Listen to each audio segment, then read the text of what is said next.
In this presentation, we will work a fairly comprehensive problem related to the general fund and the government-wide fund. We're going to have the information on the left side. We're going to enter that information into the blue area on the right side, including the general journal that we'll then post to our trial balance. We're going to post to the middle section of the trial balance having a beginning balance, the adjustments that we will post, the ending trial balance, this giving us an idea of the accounts, something that is in balance and will end in balance as we enter the adjustments, and give us a better context of what these accounts actually mean as we post them and go through the problem.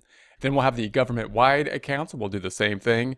We'll have the general journal. We'll post to the account in terms of the trial balance to see a worksheet for the government-wide accounts, it being on an accrual accounting method as opposed to the modified accrual, so we get some comparison between the two. And then we'll have the subsidiary ledgers breaking out the detail for some of the key accounts, including the revenue accounts, the appropriations, expenditures, and encumbrances. And then we'll have a summary schedule, the budgetary comparison schedule. So let's go right to it. We're going to say the first thing we're going to do is record the budgetary accounts. This is going to be unusual. This is something we don't typically see in the for-profit accounting because we don't typically record the budgeting to the GL. So this is going to be something different in the modified accrual. We're going to have our budgetary information over here. We have the estimated revenues, the appropriations. We're breaking them out by category. As we post them, however, we're just going to post the totals here, and then we're going to have a sub-account, the sub-ledgers that will break out and show the detail of those. So where do we post them then? We're going to go over to our trial balance. We're going to be using these accounts down below, which would typically be, notice these light blue accounts are kind of like the equity equivalent accounts if it was a for-profit organization, assets minus liabilities, the net balance accounts. And under that is what we would typically think to be the income statement accounts if it was a for-profit organization. And similarly, we have the income statement type accounts and the government accounting, but we also have those budgetary accounts down here as well. We're going to be posting the budgetary income statement type accounts.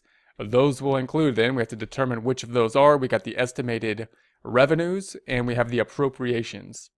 Those are the ones we're going to use. The appropriations being kind of like the expense side, the estimated revenues, of course, being the estimated revenue side. Do we debit or credit them? We're going to do, the way I would think of it is say, hey, what is the other account doing, the main account? In the case of estimated revenues, it's obviously related to revenues. A revenue has a credit balance. We're going to do the opposite thing to it then, a debit. So we're going to debit estimated revenues. Estimated revenues. We're going to debit. The others is going to be appropriations. And that might sound a little funny compared to the expenditures, but appropriations is going to be the expense type account. And expenses have debit balances, and therefore the appropriations is going to have the opposite of what the expense account has as the budgetary account, and that will be then a credit. So we'll put that on the bottom, appropriations, credits, and we're going to pick up our data, but we're just going to pick up the totals in the data. So the data is going to be the total here for the estimated revenues and the appropriations, and then we'll break out the detail later on in the subsidiary accounts. I'm going to say the negative sum. This is the plug formula. This is our plug. And that's going to be the 89,700. That's going to be the debits minus the credits, the estimated revenue minus the appropriations. And that's going to go to an account. Where's it going to go? The budgetary fund balance. And you can see that's kind of in the equity type section if it was a for-profit organization. Why? Because where else are we going to put it, right? We got revenue and expenses, net income on a budget side. The net income or the net budgeted income in essence needs to go somewhere. When we don't know where to put something, we're going to put it generally into the equity, some kind of holding account in the equity. So we're going to say, all right, equity. And I say equity because that's the comparison for the for-profit. So net balance here, assets minus liabilities. So then we're going to post this out. Here's the estimated revenues. Well, we're going to record that to the estimated revenues down below. So here's the estimated revenues. We're going to be in the blue area, equals, and we will scroll up to the debit amount for the estimated revenues. Then we have the appropriations. So within the appropriations, we're going to be down here in the appropriations in K14 equals, scrolling up to the appropriations. That's going to be a credit. And the difference is going to go to that equivalent of an equity type account. If it was a for-profit, it's going to go in the budgetary fund balance account. This is in essence kind of like the net income, the budgeted net income. And there we have that. That should put us back in balance here. And there we have it. What's going to happen for the government-wide activities? Here, nothing. Why? Because that's going to be one of those unusual types of things that are not really accrual accounting. Government-wide's on more of an accrual basis, so it's going to be more what we would expect to see most of the time. Then we're going to scroll down, see what we have next. We have encumbrances issued against appropriations. So we're going to record encumbrances. That's going to be another one that's a little bit strange.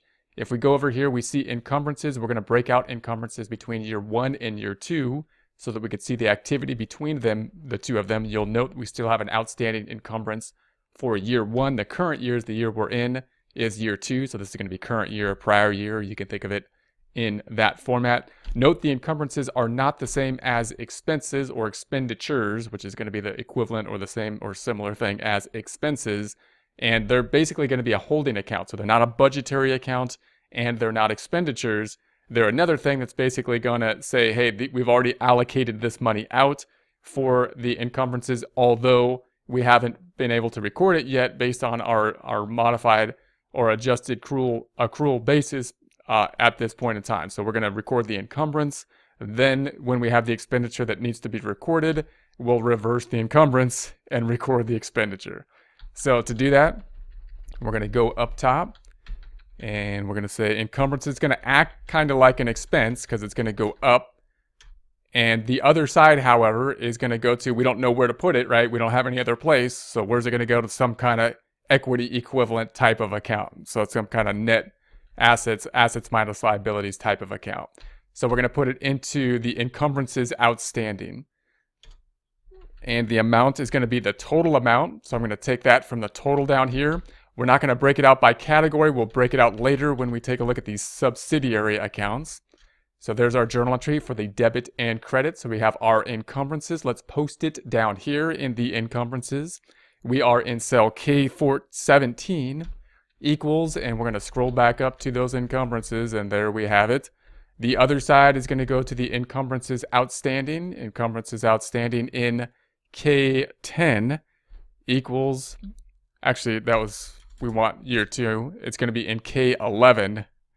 This is the current year equals the 976,510. Okay, so what's going to happen for the government-wide? Once again, none, because this is another kind of transaction that's a little unusual, not typical accrual accounting as the government-wide accounting will be typically. So now we're going to scroll down. What do we have next? We've got the levies. So we had a levy that we issued. That's basically revenue for the government, and you can think of it as similar to a for-profit, like we sent an invoice out if it was a for-profit. Here we basically assess the levy. That means people owe us money and we have revenue. That's the other side. It's going to be fairly straightforward. Seems pretty much similar to normal accrual accounting. However, we are going to also post the uncollectible amount at the same time, which we're going to report in an allowance. So we're going to record the net of this as revenue. So let's see what that would look like. It's pretty much accrual accounting. We're going to say that we have a receivable. People owe us money, kind of like if we sent an invoice out of the taxes receivable. It's current. It's not delinquent yet because we just issued it. We won't charge them any penalties or interest yet. We'll give them a little bit of time. And then we're going to scroll down and we'll pick up the amount of the levy. And then we're going to record the allowance at the same time. We're going to estimate how many people are not going to pay us. And we're going to say, all right, let's record. This is how much we think are not going to be paid of the people that we basically billed. We're going to say that that's going to be calculated as, or we already calculated it. So I'm going to say negative of this number, 74,000. The difference between the two then is our revenue. So we're recording our revenue net of the allowance, what we think is uncollectible. This is what we, in essence, build or expect to be collecting on. This is what we expect people not to pay on.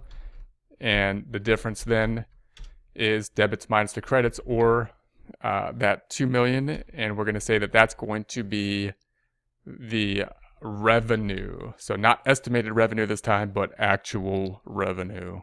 So now we're going to post this out. We've got the taxes receivable current. We're going to scroll back over here and say taxes receivable current is in K4 equals this amount. And then we have the allowance right underneath it. So that's going to be right here in K5 equals the allowance. And then we have the revenue. Revenue is going to be down below. Here's the revenue. The actual revenue this time is going to equal that revenue amount. That puts us back in balance. What's going to happen to the government-wide fund? Well, it's going to, or government-wide activities. It's going to be in essence the same thing. So it's not, we're going to have to actually record something this time. It's not going to be none again. But this is what an accrual type transaction. So we would expect it to be in the government-wide fund, considering it is an accrual type transaction. Same activity. We're going to say we have the taxes receivable, the allowance, and then we have revenue, but it's going to be called something a little bit different. It's just a little bit more specific. Program revenue, general government. And then the numbers are going to be exactly the same. So I'm going to say this equals, I'm going to point to our prior transaction. Then I'm simply going to copy that, Control C, Shift down 1, Control V, just pasting the formula, same numbers is what we're doing. Okay, so we'll post this out now. Here's the receivable. That's going to go up top, and the receivable equals this number. The allowance right underneath it, once again, the allowance right underneath it. And then we have the revenue account down below in U9 equals the revenue account. Okay, let's take a look at the next transaction. We're going to say the next transaction is going to be, we just recorded this item. We say the tax collected on current year levy. We had collections on the prior year. So we got money then. So now we got the money back. We got this much that was billed on the current year, this much billed on the prior year. And of course, that's going to come out of the receivables. So first we got cash. That's pretty straightforward. Cash is cash. It is what it is. So we're going to say cash went up, which is nice. And then we have two types of receivable accounts. We got the current, which we just posted to, and the delinquent. And so we're going to have those two receivables, which is a little different than we would expect. Otherwise, this is a pretty straightforward accrual transaction. So we have the two receivables, and then we're going to reduce the receivables with a credit. I'm going to say negative of our numbers down here, which is going to be this amount. And then the delinquent is going to be this amount. And then the cash we got is, of course, the sum of those two. I'm going to say negative sum of those two. That's the cash we got. Let's go ahead and post this now. So we're going to post the cash first. Scrolling up. It's going to be in cash in K3 equals, scrolling back down and picking up the cash number. And then we're going to go to the accounts receivable current. Here's the accounts receivable current. There's something in it in K4. Going to double click on it, go to the end of it and say plus, and then point to that credit, and that'll decrease the receivable. Then we're going to record the delinquent. So the delinquent amount is here in K6. We're just going to say equals and point to the 141. And there we have that. That'll put us back in balance. How about the government-wide activities? If we scroll over to the government-wide, this is basically an accrual transaction, so it'll look much the same. We're going to record the same thing. We got the taxes, the allowance, and then the other side being to cash, of course. So we'll record the same type of transaction here in the government-wide activities. We're going to say cash is going to be increasing. Then we're going to have the allowance, or the receivable, which is going to decrease. And then we've got the receivable for the delinquent, which is going to decrease. We're going to pick these numbers up from the prior journal entry, so they'll be the same numbers. I'm just going to say equals and pick that up from the prior journal entry. And then I'll just copy that, Control C, Shift down 1, Control V, and there we have it. Now we'll post this out, same process. In the posting process, we got the cash. Cash is up in U3 equals, and we'll point to that cash amount, increase in the cash. Then we've got the receivable current. Here's the receivable, it's current. We're going to double click on it because something's in it. Go to the end of it and plus, and point to this amount. bringing it down. And then we're going to go to the receivable for delinquent equals the 141 and enter. There we have it. We're back in balance down below by the green 0. Next item we're down here in cell B37 now, where we have costs during the year. This is going to be encumbrances not recorded for these costs. So we're going to have costs that were not recorded in the encumbrance. In other words, when we did this encumbrance journal entry here, these costs are not included in there. If they were, we would have to reverse the encumbrance and then record the expenditure. Because they're not, we're simply going to record the expenditure, which would look more similar to standard accrual type of accounting, not having to deal with this reversal on the encumbrances. So we're then going to go straight to the expenditures in year 2, the current year that we are in, expenditures being the account that's kind of like expenses. And so that's going to be equal to, and we'll scroll over to the left and we're going to pick up the amount, and it's going to be down here of this 1,787,000. And then we're going to credit that amount as well. The other side's going to go, we haven't yet paid it, so it's going to be into a payable type of account. Our payable is going to be called something a little bit different, which is, of course, vouchers payable. It's got to be a little different. We've got to make it a little confusing here. So that, or governmental accounting does. So let's record this now. Here's the debit. We're going to record this over here in the expenditures, year 2. So we're in K15. So within K15, we say equals, point to that debit and enter. So there we have that. Now we're going to post the payable. So here's the payable.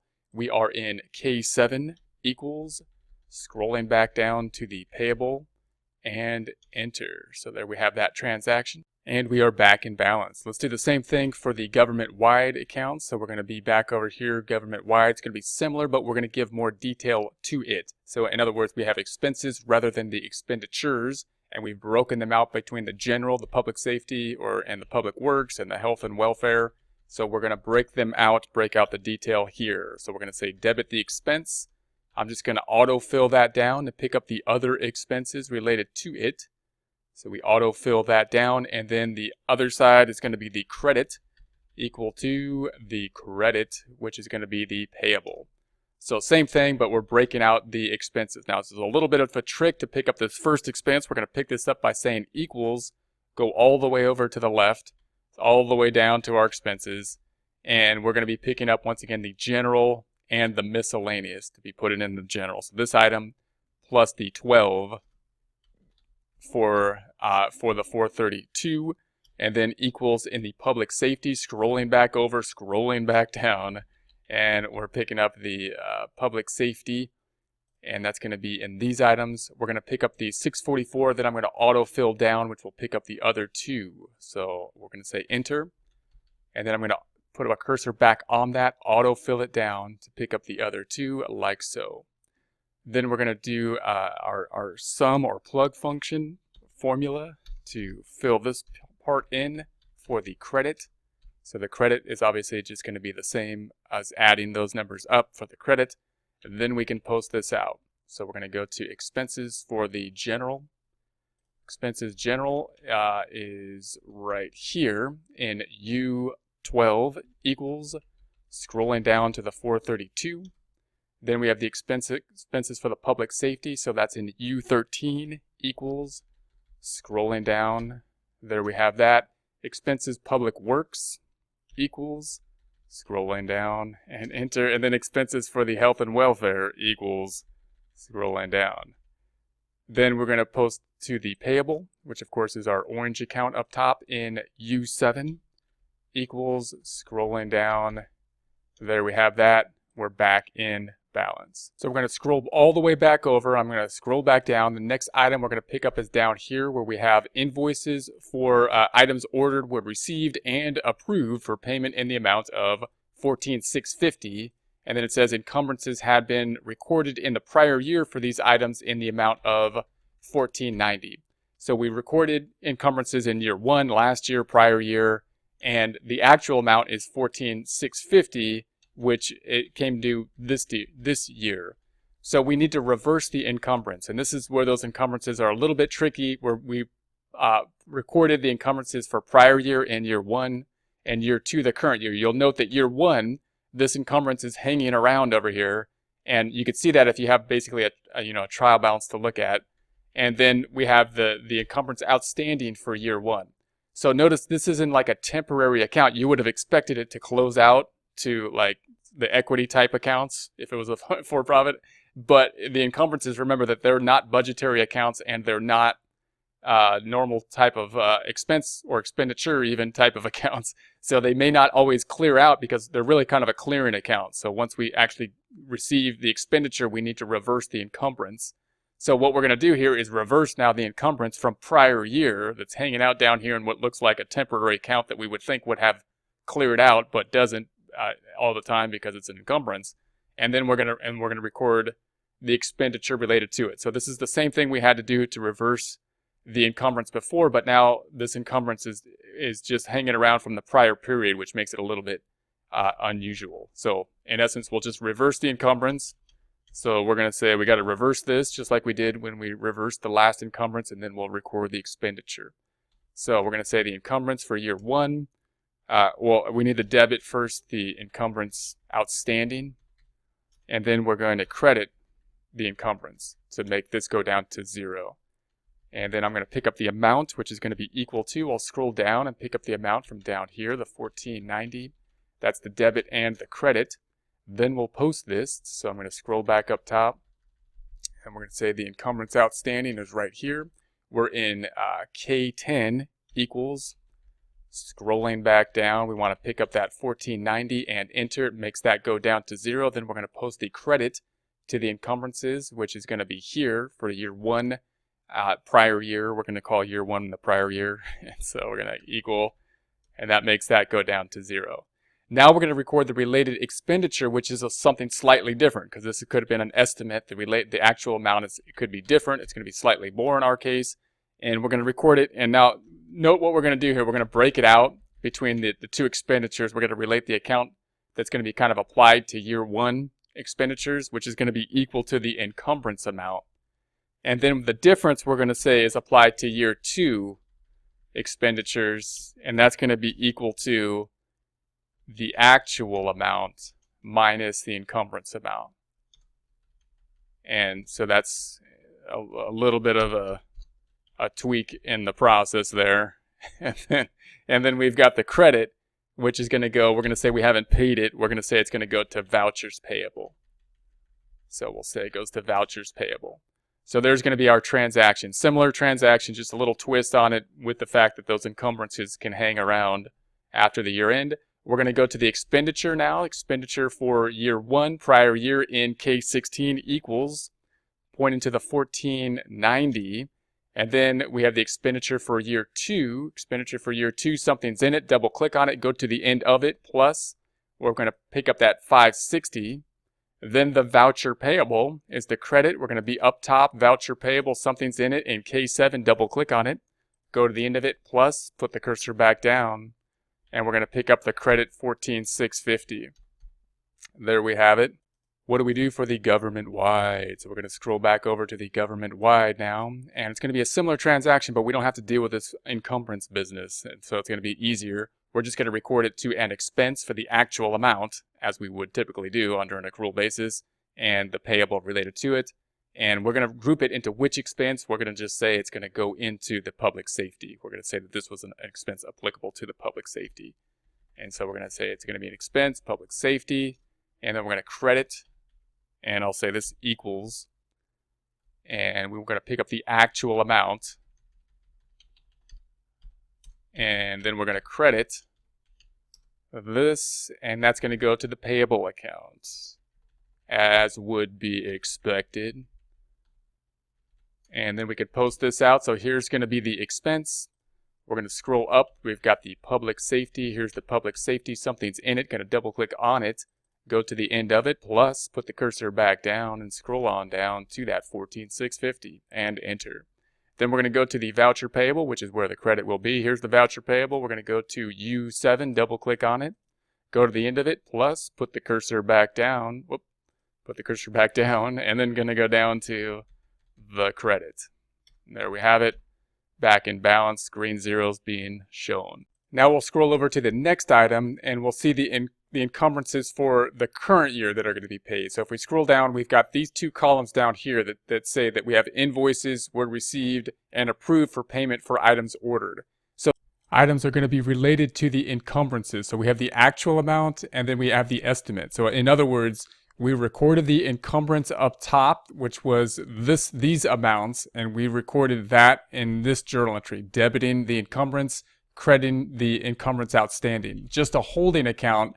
Remember, the encumbrances down here are not actual expenses. So we just put it in there, and now we're going to reverse that because it's just a holding account as we actually record the actual expenditure that has been incurred in this case. So if we recap that again, we're going to say that these are the encumbrances that we basically assigned that we're going to allocate the money to. We've already said, hey, these are things that we have estimates and outstanding encumbrances for, and then we're going to reverse it.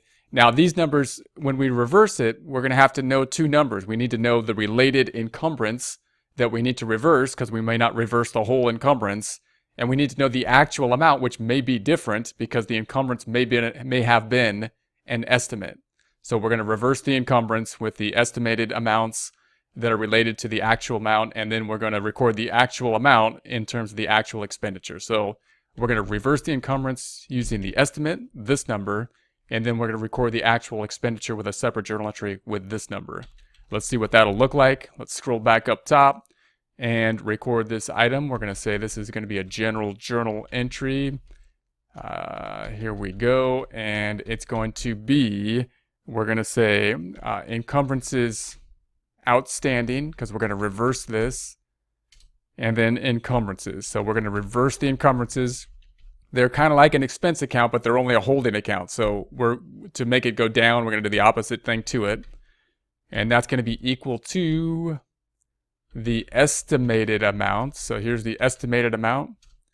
Then we're going to credit that. So encumbrances outstanding, if we scroll back up, we've got the encumbrances outstanding for the current year, year 2. Something's in it. Going to double click on it, go to the end of it, and plus, put the cursor back down.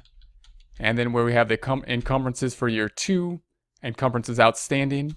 And then we're going to record the encumbrances, reversing that. Here it is, encumbrances year 2. Double clicking on that, going to the end of it. Double clicking on it, going to the end of it, plus put the cursor back down, and we're going to pick that item up. So we basically made it go down, not down to 0 because we haven't received all the encumbrances yet. Then we're going to record the expense, more of the expense type item, which is called expenditures now, and this would be the kind of the normal transaction. So this is when we would record it more on an accrual basis. We would record it at this point in time when we record the actual expense typically, and not be dealing with the encumbrances. So this is going to be a more normal type of transaction. We're going to say, all right, now we have the expenditures, and the other side is going to say, we're going to say we haven't paid it yet, so it's going to go into vouchers payable. There we go. The amount is going to be equal to, and the actual amount. So now we're going to pick up the actual amount. So there it is, and enter. And we'll credit that amount. So there is our transaction. So let's post it out then. Scrolling back up, here's our expenditures. We're going to be in K15. We'll double click on it, go to the end of it, plus put the cursor back down, scroll back down. We're going to pick up this amount in F31 and enter. Then we want to pick up the voucher payable up top. That's going to be in the orange account. We're in K7, double clicking on it, going to the end of it, and plus, put the cursor back down, scrolling back down. We're going to pick up that $895.5, and there we have it. Now, what are we going to do with the government-wide? We're going to do a similar transaction. However, we're not going to be dealing with that encumbrances business because that's more of an accrual thing. And we're going to break out the activity into expense type accounts rather than expenditures, and give them more detail of the general public works and public safety and whatnot. So let's do that. We're going to scroll back down, and we are going to then say that we have the accounts are going to be equal to, I'm just going to pick up the expense accounts. I'm going to pick up the first one and then autofill them down. So we'll say enter, put our cursor on it, autofill them down, 3 more, and we'll pick them all up. And then we want the voucher payable. So voucher payable, we'll scroll back up top. orange account. And then we're going to pick up the numbers, and we're going to pick up the actual numbers here. So we're going to scroll to the left. We're not going to be dealing with this estimate business. We're just picking up the actual numbers. However, we got to pick up the actual for the general, and the miscellaneous is going to go into the general, as we've seen in prior portions of the problem. And then we're going to pick up the public safety, the next item. Scrolling back up, down, up, and we want the public safety in B50. I'm going to say enter, and then I'm going to autofill down to pick up the other two. So we'll say enter. Then I'll put our cursor back on it, autofill down to pick up the other two. There we have it. Then we're going to say negative sum for the voucher payable.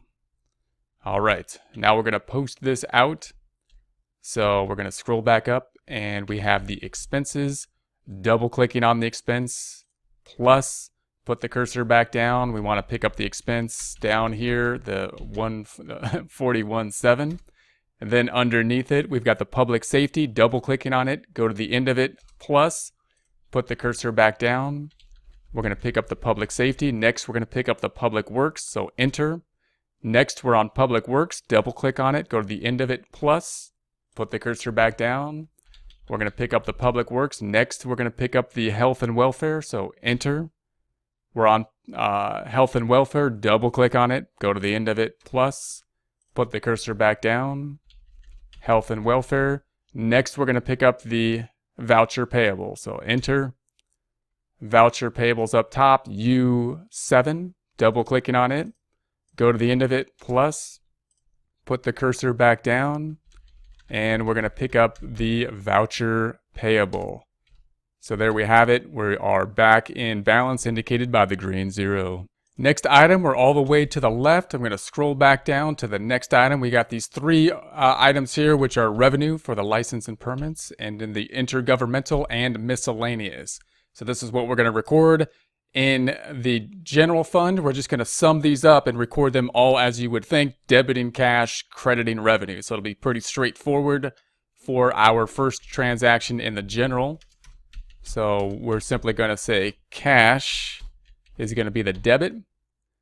So we'll scroll up, we'll debit the cash, and we're going to credit the revenue account. So we're going to scroll back up and pick up the revenue account. Make sure to pick up revenue and not the estimate, as I've done in the past. And we're going to say equals the sum, and scroll back down. I'm just going to pick up and add those three up. So we'll scroll back down and add those three.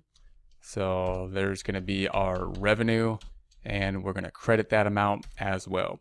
So fairly straightforward transaction, debiting cash, crediting revenue. So we'll scroll back up. Cash, something's in it, going to double click on it. Say plus, put the cursor back down, scroll back down, and we're going to pick up the cash. Then we're going to go to revenue. So now we're going to scroll down to revenue. There's revenue. We're going to double click on it, go to the end of it, plus, put the cursor back down, scroll back down, and now we have the revenue increasing that account. Now we're back in balance. We're going to go to the government-wide activity now. So the government-wide activity, similar type of transaction, except we're going to break out through the three revenue accounts for the general governmental, the public safety, and the miscellaneous. So we're going to start off with cash. Cash is still going up. Cash is cash. It is what it is. It's going to go up in this case. And then we're going to be crediting the three revenue accounts. I'm going to say equals. I'm going to pick up this first revenue account, and then simply autofill it down to pick up the other two. So there's the first one. Put the cursor back on it, autofill back down. For the other two, there we have it. Now we're going to pick up those three numbers. I'm going to make it a credit by saying negative instead of equals, and then going all the way to the left to pick up our numbers, scrolling back down. I'm going to pick up that first one, and then autofill down to pick up the 4099 and the 759. So we're going to say enter. Put our cursor back on that number. We're going to put our cursor on the autofill and drag it down. Then we're going to say negative sum and pick up the debit amount for the cash amount. There we have it. Let's post it out. Here's going to be cash. Going to scroll back up, and then cash is here in U3. Double clicking on it, go to the end of it, plus put the cursor back down, scrolling back down. We want to pick up the 8687. Then we're going to go to the revenue. Here's the revenue. We're going to be in U9, double click on it, go to the end of it, plus, put the cursor back down, and we're going to pick up the revenue. And then we're going to go to the public safety, so we'll say enter. Right underneath it in U10, public safety equals, scrolling back down, public safety and enter. And then right underneath that, we've got the revenue for the miscellaneous equals, scrolling back down. And we have the revenue for the miscellaneous and enter. So there we have it. We're back in balance indicated by the green zeros. We're going to go back over. We're going to post one more journal entry and we're done with the journal entries. And so we're going to scroll back down and say, last thing that happened, payment on the voucher payable, which is kind of like accounts payable, is this amount. So we paid cash and we paid off the payable. So that's pretty straightforward transaction, what we would expect in normal accrual accounting type of stuff. So we're going to say cash is going to go down because we paid it with cash. And the only tricky thing is they made a funny account, didn't call it accounts payable, but called it, in the governmental accounting terms, the voucher payable, just to be different. That's my thought on that, at least. So we're going to say equals, pick up this amount down below, and the credit, there we have it. So pretty straightforward transaction. We're paying off the payable. Paying off the payable, cash going down, payable going down. Let's post it out. We'll go to the payable first. Scroll back up. Here's the payable in K7. Going to double click on it. Go to the end of it, plus, put the cursor back down. Scrolling back down, we're going to pick up then the voucher payable. Then we have the cash. That's going to be up top. That's in K3. Double clicking on it. Go to the end of it. Plus, put the cursor back down. Scrolling back down. We're going to pick up the credit. There we have it. And we're back in balance indicated by the green zero.